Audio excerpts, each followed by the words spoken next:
Good morning, all of you. In today's lecture, we will discuss about the next topic, that is the fermentation and the different type of fermentation. As we all know, the energy production is very necessary for the different daily activities like the absorption process, transport process, movement process, and production process, breathing process.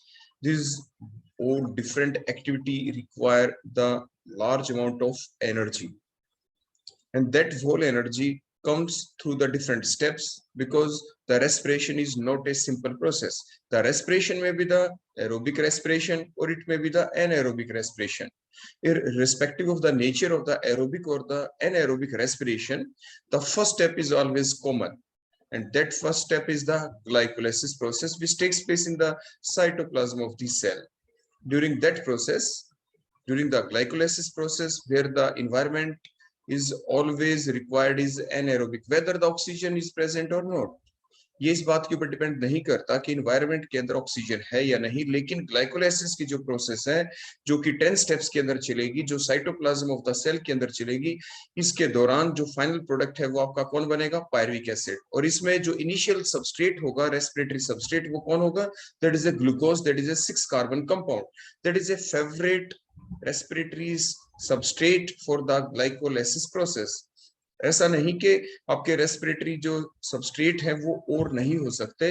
Respiratory substrate आपके proteins हो सकते हैं, वो आपके fat lipids भी हो सकते हैं, लेकिन जो फेवरेट रेस्पिरेटरी सबस्ट्रेट है वो कौन हुआ? आपका glucose, that is a 6 carbon compound which is the requirement during the glycolysis process which takes place in the cytoplasm. और ये 10 स्टेप के अंदर होती है, 10 स्टेप्स के अंदर ये प्रोसेस चलती है। और जब ये प्रोसेस चलती है ग्लाइकोलाइसिस, तो इसके दौरान होगा क्या?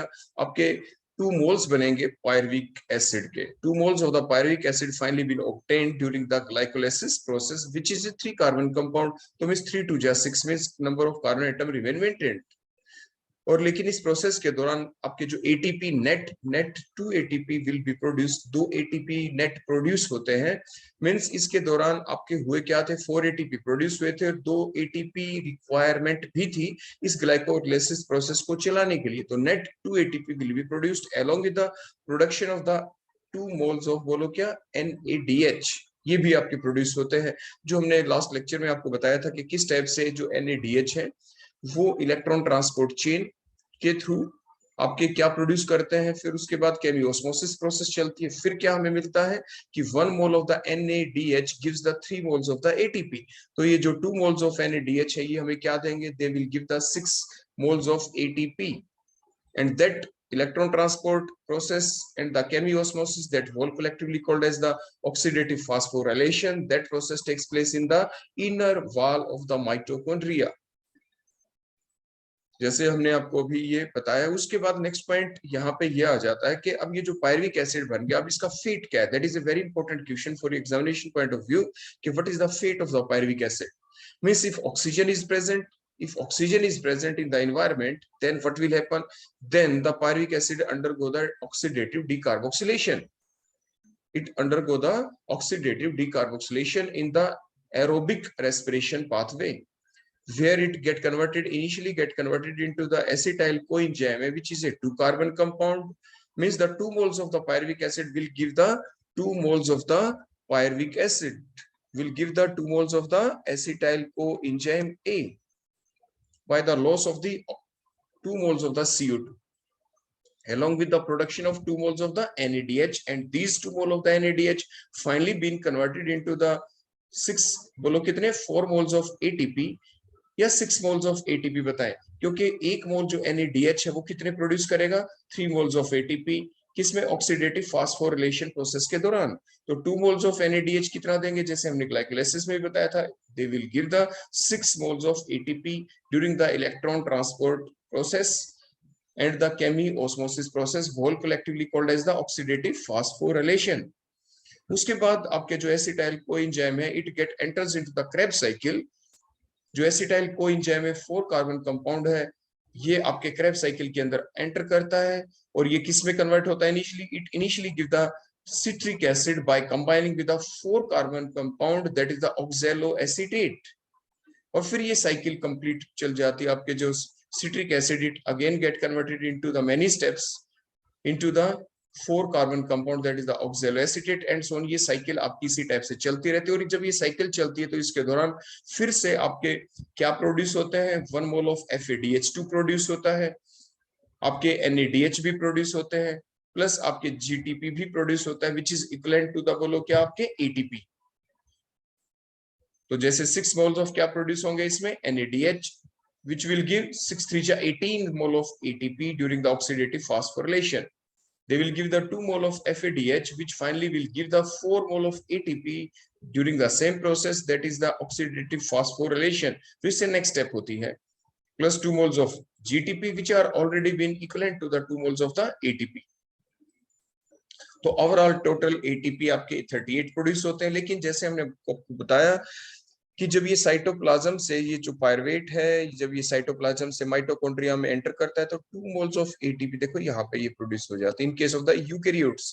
तो यूकैरियोट्स के अंदर जो टोटल ATP प्रोड्यूस होते हैं, दैट इज द 38 जो टोटल प्रोड्यूस हुए थे उसमें 2 मोल्स यहाँ पे यूज हो गए, और 38 - 2 that is equal to the 36 ATP will be produced in case of the eukaryotes.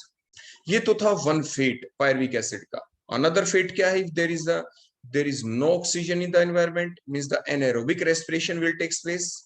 क्या होगी फिर आपकी anaerobic respiration। और फाइनली देखो जैसे मैंने इधर बता दिया था, क्रेब्स साइकिल के बाद जो नेक्स्ट स्टेप है, that is the oxidative phosphorylation, which includes the 2 sub steps, that is the electron transport chain and chemiosmosis. इन ये सारी डिटेल हम प्रीवियस लेक्चर के अंदर पहले ही पढ़ चुके हैं। और फिर एनर्जी किसकी फॉर्म में स्टोर होती है, ATP की फॉर्म में, इसलिए ATP को हम एनर्जी करेंसी भी कहते हैं। लेकिन अब अगर कोई भी ऑक्सीजन नहीं है इन्वायरमेंट में तो क्या होगा, if there is no oxygen is present in the environment, means the then anaerobic respiration pathway will occur. फिर आपका जो पायरुवेट है, जो पायरुविक एसिड है, it will undergo the anaerobic respiration. Anaerobic respiration के अंदर ये जाएगा। लेकिन अब क्वेश्चन ये उठता है कि ऐसा क्यों। आपने यहाँ पे भी देखा कि जो ये ऑक्सीडेटिव फास्फोरिलेशन है, इसके दौरान भी हमने लास्ट लेक्चर में आपको बताया था, जो फाइनल इलेक्ट्रॉन एक्सेप्टर है, देखो जो ये 2 स्टेप्स है, इलेक्ट्रॉन ट्रांसपोर्ट चेन, केमी ऑस्मोसिस, जिसके पास 4 कॉम्प्लेक्सेस थे। तो जो 4 आपके कॉम्प्लेक्सेस होते हैं वो इलेक्ट्रॉन ट्रांसपोर्ट चेन को कंटिन्यू रखते हैं, और जो लास्ट में आपका फाइनल कॉम्प्लेक्स होता है वो आपकी केमी ऑस्मोसिस प्रोसेस को कंटिन्यू रखता है ताकि ATP की प्रोडक्शन हो जाए। तो आपके जो इलेक्ट्रॉन ट्रांसपोर्ट चेन के अंदर जो आपका प्राइमरी इलेक्ट्रॉन एक्सेप्टर था वो तो कॉम्प्लेक्स नंबर 1 था। सेकंड इलेक्ट्रॉन एक्सेप्टर था जो FADH2 का ऑक्सीडेशन हुआ, वहां से जो इलेक्ट्रॉन है उनको एक्सेप्ट करता है। NADH का ऑक्सीडेशन होता है, जब वो ऑक्सीडाइज्ड होता है उसके दौरान जो इलेक्ट्रॉन आपके प्रोड्यूस होते हैं उनको कौन एक्सेप्ट करता है, that is the complex number 1। ये जरूर ध्यान रखें, कॉम्प्लेक्स 1 और 2 they are the initial electron acceptor. लेकिन प्राइमरी इलेक्ट्रॉन एक्सेप्टर क्योंकि NADH से ही लेगा वो electron, that is the complex number 1। और कॉम्प्लेक्स नंबर 2 इलेक्ट्रॉन कहां से लेगा, जो कि FADH2 के ऑक्सीडेशन से प्रोड्यूस होंगे। फिर फर्दर इलेक्ट्रॉन की ट्रांसपोर्टेशन होती रहती है। फाइनली जो आपका कॉम्प्लेक्स नंबर 4 था इलेक्ट्रॉन ट्रांसपोर्ट चेन में आपने देखा था, वहां से ही इलेक्ट्रॉन को कौन लेता, oxygen. So oxygen is the final electron acceptor. If oxygen is not present in the environment, it means there is no final electron acceptor. Final electron acceptor नहीं होगा तो फिर फर्दर जो अगली स्टेप है वहां से ATP प्रोड्यूस नहीं होंगे।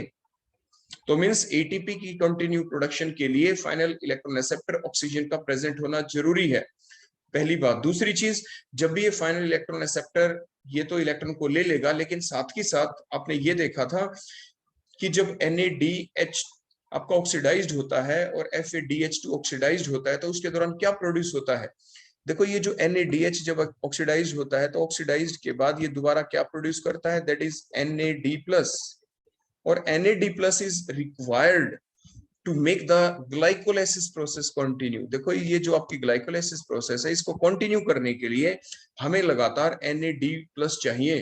वो कहां से मिलेंगे, वो तभी मिलेंगे जब NADH ऑक्सीडाइज्ड होगा आपकी ऑक्सीडेटिव फास्फोरिलेशन प्रोसेस के दौरान।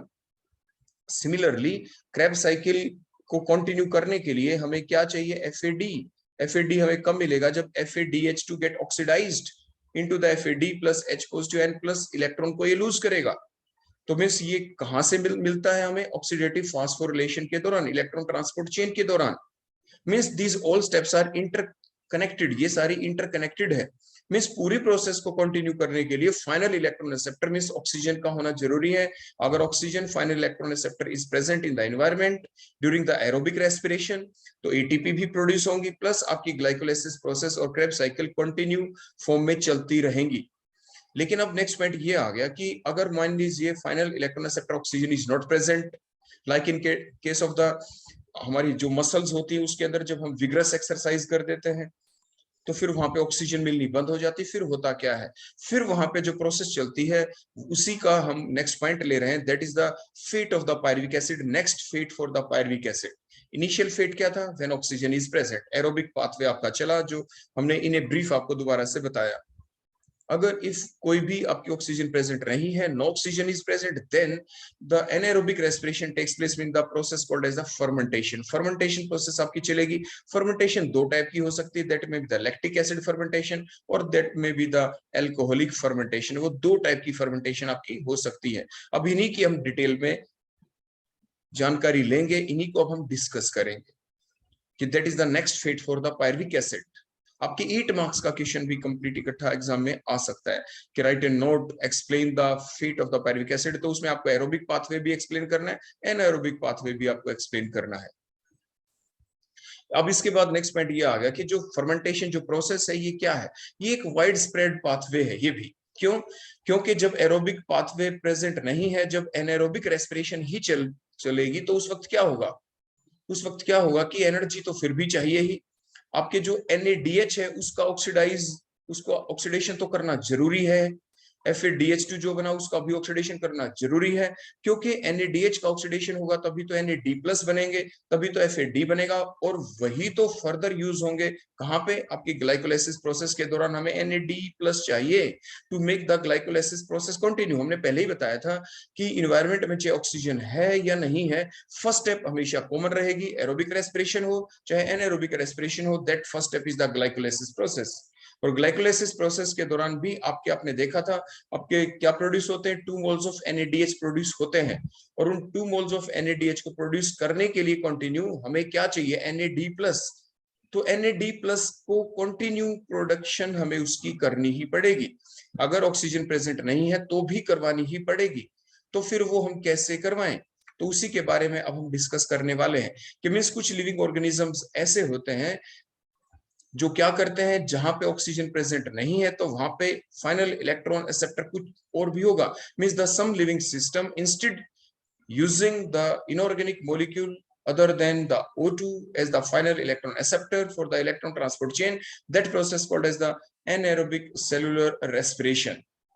मीन्स अगर ऑक्सीजन फाइनल एक्सेप्टर नहीं है तो कोई और फाइनल एक्सेप्टर को वो यूज करते हैं। जैसे कुछ सल्फर रिड्यूसिंग बैक्टीरिया होते हैं like the Archie bacteria use the sulfate as the final electron acceptor and producing the hydrogen sulfide as a byproduct.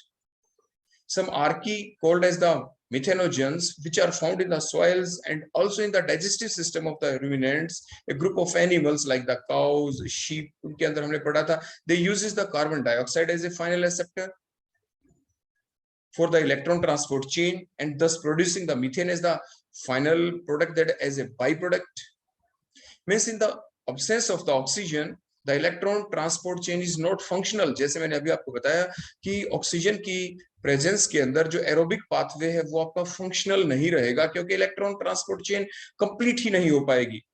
And thus the NADH formed during the glycolysis process, formed during the Krebs cycle, and the FADH2 which is produced during the Krebs cycle cannot lose its electron and they turn back into the NADH।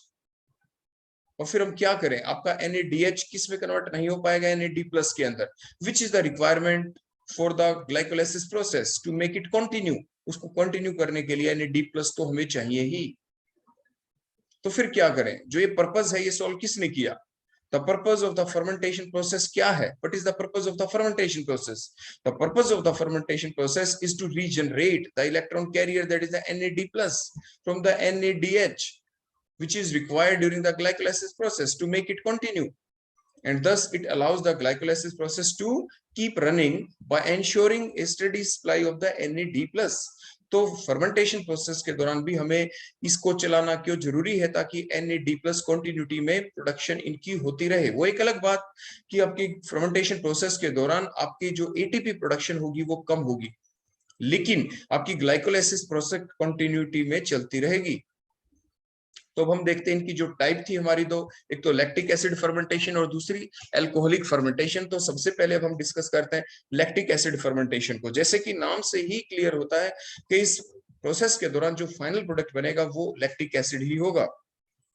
Means ये एक ऐसी process है जिसमें होगा क्या, simple उसी type की definition हमारी बनेगी कि the fermentation in which the NADH transfers its electron directly to the pyruvate and thus generating lactic acid, or you can say the lactate as a byproduct. It's called as the lactic acid fermentation. इसमें भी initial जो substrate है, जैसे मैंने बताया कि glycolysis process तो common ही रहेगी, तो जो ग्लूकोज है जो इनिशियल सबस्ट्रेट था, ये क्या प्रोड्यूस करेगा ग्लाइकोलाइसिस प्रोसेस के दौरान, 2 moles of the pyruvate. That is the common step irrespective of the nature of the environment, whether oxygen is present or not present. That is the common step in both the aerobic and the anaerobic respiration. ये glycolysis आपकी step है जिसके दौरान आपने देखा था 2 moles of net 2 moles of ATP आपके produce होते हैं। नेट कहा है मैंने कि 4 ATP तो आपके टोटल प्रोड्यूस हुए थे, लेकिन 2 ATP फिर यूज हो गए थे, तो net 2 ATP will be produced. और इसके दौरान आपके 2 moles of NAD+ आपके रिड्यूस्ड होके क्या प्रोड्यूस करते थे, 2 moles of the NADH। फिर जो ये 2 moles of NADH प्रोड्यूस हुए, अब हमें इनको दोबारा से कन्वर्ट करवाना है NAD+ के अंदर, ताकि ग्लाइकोलाइसिस प्रोसेस कंटिन्यूटी में चलती रहे। अब ऑक्सीजन तो इन्वायरमेंट में प्रेजेंट है नहीं, तो फिर क्या करें, उसी के लिए अब हम पढ़ रहे हैं फर्मेंटेशन प्रोसेस, और अब हम फिलहाल पढ़ रहे हैं लैक्टिक एसिड फर्मेंटेशन। तो जो आपके 2 moles of pyruvic acid है, पायरुवेट है, they give the 2 moles of the lactate, 2 moles of the lactic acid। लेकिन कैसे, आपके जो 2 moles of NADH है, 2 moles of जो NADH है, यहाँ पे इस स्टेप के दौरान ये क्या हो जाते हैं, they get oxidized to give the 2 moles of the NAD+। और यही 2 moles of NAD+ है, ये दोबारा से देखो यूटिलाइज हो रहे हैं in the glycolysis process. Means यहां से क्या प्रोड्यूस हुए, 2 moles of NAD+ का रीजनरेशन हुआ है to make the glycolysis process continue.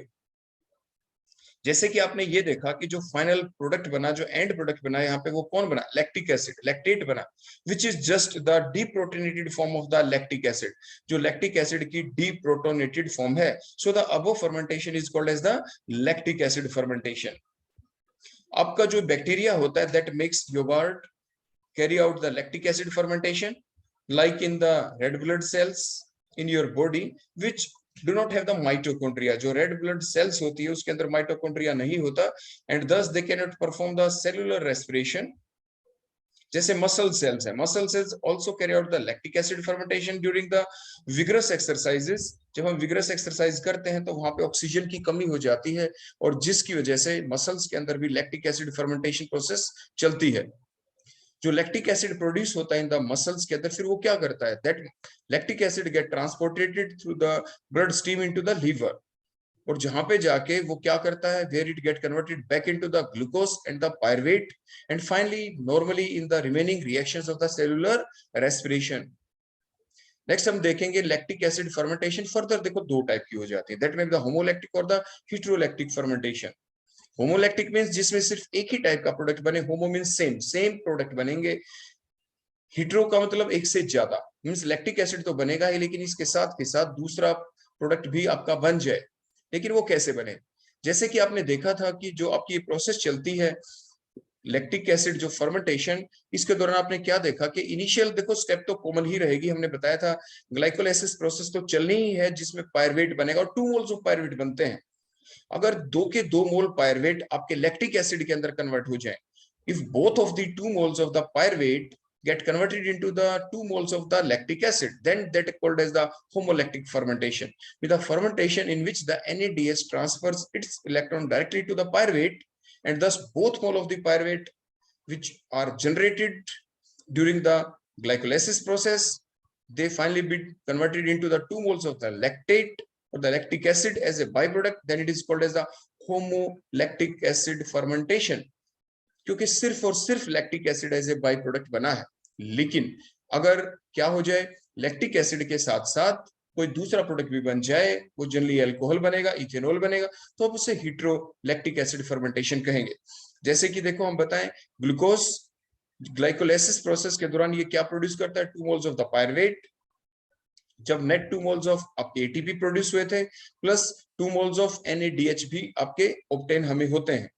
फिर जो 2 मोल्स ऑफ पायरुवेट हैं, अगर ये 2 के 2 मोल क्या दे दे, 2 मोल्स ऑफ लैक्टेट दे दें, और यहाँ पे जो NADH जो ऊपर प्रोड्यूस हुआ था आपके ग्लाइकोलाइसिस प्रोसेस के दौरान, ये ऑक्सीडाइज हो जाए यहाँ पे, और अगेन गिव्स, बोलो क्या, NAD+ दे दे, और NAD+ किस में इन्वॉल्व हो जाएगा आपका, किस चीज के अंदर, आपके ग्लाइकोलाइसिस प्रोसेस को कंटिन्यू करने के लिए।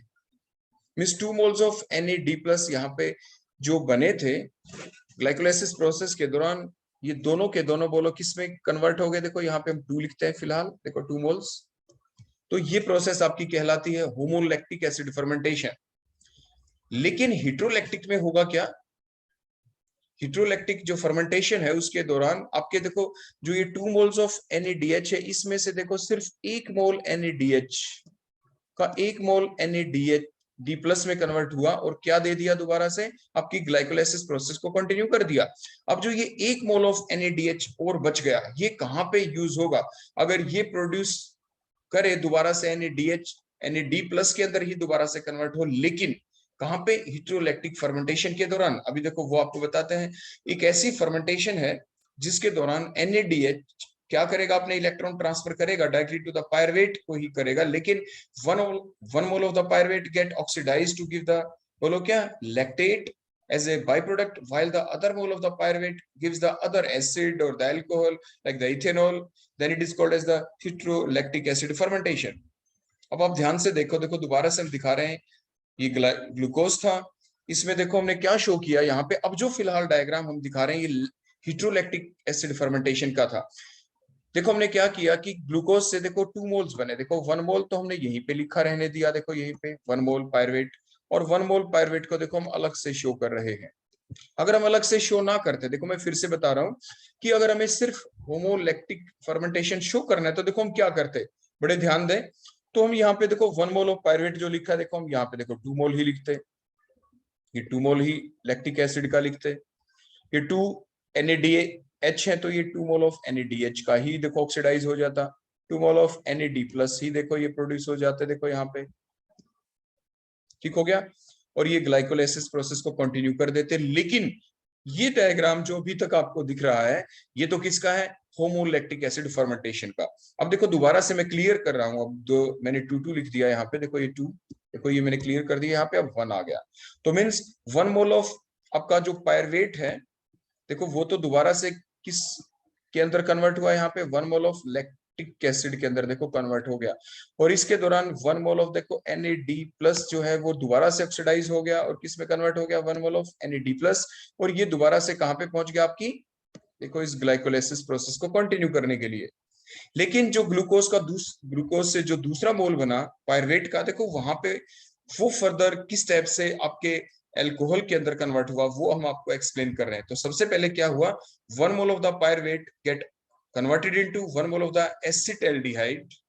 During that process 1 mole of the CO2 get lost, क्योंकि जो पायरुवेट है it is a 3 carbon compound, और जो आपके acetaldehyde it is a 2 carbon compound, और जो एसिटाल्डिहाइड है now it finally been converted into the ethanol. अब ये इथेनॉल के अंदर कन्वर्ट होता है, और यहाँ पे जो ये 2 मोल्स थे आपके NADH, इनमें से 1 मोल देखो, ये हमने 2 दिखाए थे ना, यहाँ पे से 1 मोल आपका NADH का, अब ये ऑक्सीडाइज्ड होगा, और बोलो क्या प्रोड्यूस करेगा, NAD+, और ये NAD+ दोबारा से देखो ग्लाइकोलाइसिस प्रोसेस के अंदर आपके जाके उस प्रोसेस को क्या करेगा, कंटिन्यू। तो ये था आपका हीट्रोलैक्टिक फर्मेंटेशन, जिसमें आपने देखा 1 मोल ऑफ लैक्टेट प्रोड्यूस हुआ, और 1 मोल ऑफ क्या प्रोड्यूस हुआ, इथेनॉल। अब ये जो कंप्लीट फ्लो चार्ट आपको दिख रहा है, that flow chart represents the heterolactic acid fermentation. ये कंप्लीट फ्लो चार्ट आपको बनाना है, अगर एग्जाम में आ जाए, explain the heterolactic acid fermentation। इसके बाद हम देखते हैं अल्कोहलिक फर्मेंटेशन। एल्कोहलिक जो फर्मेंटेशन है इसके दौरान जैसे नेम सजेस्ट करता है सिर्फ और सिर्फ क्या प्रोड्यूस हो जाए, सिर्फ एल्कोहल बन जाए, तो एल्कोहलिक फर्मेंटेशन कहेंगे। So the fermentation in which the NADH transfers its electron to the derivative of the pyruvate that is the acetaldehyde which is formed as an intermediate which further generates the ethanol as a by product is called as the alcoholic fermentation. जैसे अभी हमने explain किया था आपके सामने कि glucose during the glycolysis process gives the 2 moles of the pyruvate along with the net production of the 2 moles of the ATP along with the production of the 2 moles of NADH from the NAD+. Now to make that glycolysis process continue, we have the requirement of the NAD+. तो NAD+ दोबारा कहां से आए? तो सिर्फ अब हम यहाँ पे क्या एक्सप्लेन करेंगे, एल्कोहल के बनने को एक्सप्लेन करेंगे। तो means 2 mole of the pyruvate initially been converted into the, बोलो क्या, 2 मोल्स ऑफ द, बोलो क्या, एसिटाल्डिहाइड। डायरेक्टली दोनों के दोनों मोल पायरुवेट के किस में कन्वर्ट हो गए, 2 मोल्स ऑफ एसिटाल्डिहाइड के अंदर। ऐसा नहीं हुआ कि आउट ऑफ 2 मोल्स देखो 1 मोल आपका कन्वर्ट जैसे किस में हो गया था, वहां पे लैक्टिक एसिड के अंदर। अगर 1 मोल ये लैक्टिक एसिड के अंदर कन्वर्ट हो जाता, देखो ऐसे 2 में से 1 मोल इधर चला जाता, 1 मोल देखो इधर आ जाता, तो वो क्या था, that is the heterolactic acid fermentation थी, जो अभी हमने आपको पढ़ाया था पीछे। लेकिन अभी हम क्लियरली क्या देख रहे हैं, एल्कोहलिक फर्मेंटेशन, जिसके दौरान आपके 2 मोल जो पायरुवेट है they will give the 2 moles of, बोलो क्या, acetaldehyde as the initial intermediates. बोलो कैसे, by losing the 2 mole of the CO2. In the second step, the 2 mole of the acetaldehyde get converted into the 2 moles of the ethanol, और इस process के दौरान जो आपके ग्लाइकोलाइसिस देखो process के दौरान ये जो 2 moles of NADH प्रोड्यूस हुए थे, now they get oxidized to give the 2 moles of the NAD+, ये 2 moles of देखो NAD+ देंगे, and these 2 moles of the NAD+ again been reutilized during the glycolysis process to make it continue, और final product यहाँ पे सिर्फ और सिर्फ कौन बना, that is the ethanol. Ethanol ही बना है, so it is called as the alcoholic fermentation. इसलिए हम इसको क्या कहते हैं, एल्कोहलिक फर्मेंटेशन कहते हैं, क्योंकि इसके दौरान जो एंड प्रोडक्ट है वो सिर्फ और सिर्फ कौन बना, ethanol which is an alcohol. So that above fermentation is called as the alcoholic fermentation. जो एल्कोहलिक फर्मेंटेशन है विच जो कहां पे चलती है, alcoholic fermentation by the yeast, exam में ऐसे आपसे पूछा जा सकता है, produces the ethanol found in the alcoholic drinks like the beer, wine. However जैसे कि आप जानते हैं, the alcohol is toxic to the yeast in the large quantity just as it is to the humans. Humans के लिए भी alcohol जैसे dangerous होती है, हार्मफुल होती है, सिमिलरली यीस्ट के लिए भी ये हार्मफुल होती है above some limit, which puts an upper limit of the percentage alcohol in these drinks. Drinks के अंदर भी एक लिमिट रखते हैं अल्कोहल की। जो इथेनॉल टॉलरेंस जो लिमिट है यीस्ट की वो कितनी है, it ranges from the 5 to 21%, and it also depends upon the yeast strain and the environmental conditions. अब हम देखो ये कंटिन्यू चार्ट दिखा रहे हैं आपको, 3 टाइप की हमने जो फेट देखा था आपके पायरुविक एसिड का, वो क्या था, 1 इज द देखो एरोबिक रेस्पिरेशन, और 2 क्या थे आपके एनाएरोबिक पाथवे में, जिसमें आपने देखा था 1 is the lactic acid fermentation and other 1 is the alcoholic fermentation. अपने एरोबिक पाथवे में देखा था कि आपके जो पायरुविक एसिड का जो फेट देखे यहाँ पे, जो पायरुविक एसिड किस में कन्वर्ट हुआ था, एसिटाइल कोएंजाइम ए, और finally been converted into the citric acid में, और उसके बाद ऑक्सीडेटिव फास्फोरिलेशन के अंदर वो इन्वॉल्व हो गया था, जहाँ पे फाइनल इलेक्ट्रॉन एक्सेप्टर कौन था, ऑक्सीजन, और फिर वहां पे नेट टोटल 38 एटीपी आपके प्रोड्यूस हुए थे। टोटल जो 38 एटीपी वहां पे प्रोड्यूस होते हैं, उनमें से अगर आपके यूकैरियोट्स थे तो 2 मोल्स, तो जो 2 मोल्स ऑफ एटीपी आपके यूज हो जाते हैं कब, during the transference of the pyruvic acid from the cytoplasm into the, बोलो किसके अंदर, मैट्रिक्स ऑफ द माइटोकॉन्ड्रिया। तो 36 एटीपी आपके यूकैरियोट्स में होते हैं और 38 एटीपी आपके प्रोकैरियोट्स के अंदर प्रोड्यूस होते थे।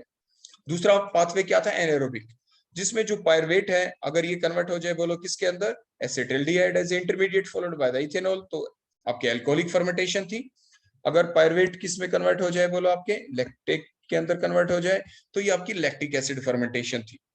और ये प्रोसेस क्यों चलती है, क्योंकि आपकी एनाएरोबिक भी, क्योंकि NAD+ का प्रोडक्शन जरूरी है, किस लिए, to make the glycolysis process continue.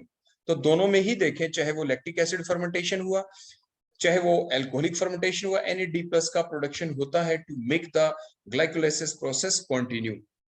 और यही Na+ का प्रोडक्शन कहां पे होता है आपकी एरोबिक पाथवे में? ऑक्सीडेटिव फास्फोरिलेशन के दौरान। नेक्स्ट हम देखते हैं इनकी सिग्निफिकेंस क्या है फर्मेंटेशन की। जो फर्मेंटेशन है इसकी बहुत ज्यादा एप्लीकेशंस हैं, इंडस्ट्रियल एप्लीकेशंस हैं। जो माइक्रो ऑर्गेनिजम्स हैं like the different strains of the bacteria and the yeast, they get cultured in very large number and they are used for the different purposes.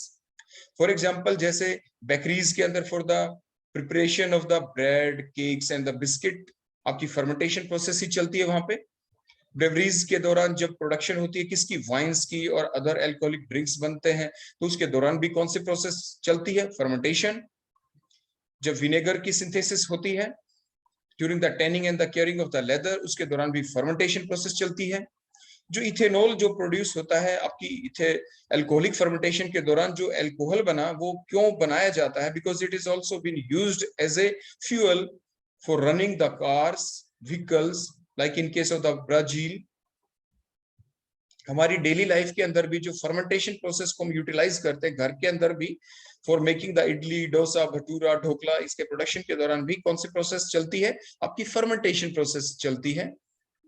जो needed floor होता है, जो मैदा होता है, उसको जब हम छोड़ देते हैं कुछ घंटे के लिए in the warm environment, it becomes somewhat spongy, जो स्पंजी हो जाता है, आपको दिखता है फूल गया वो।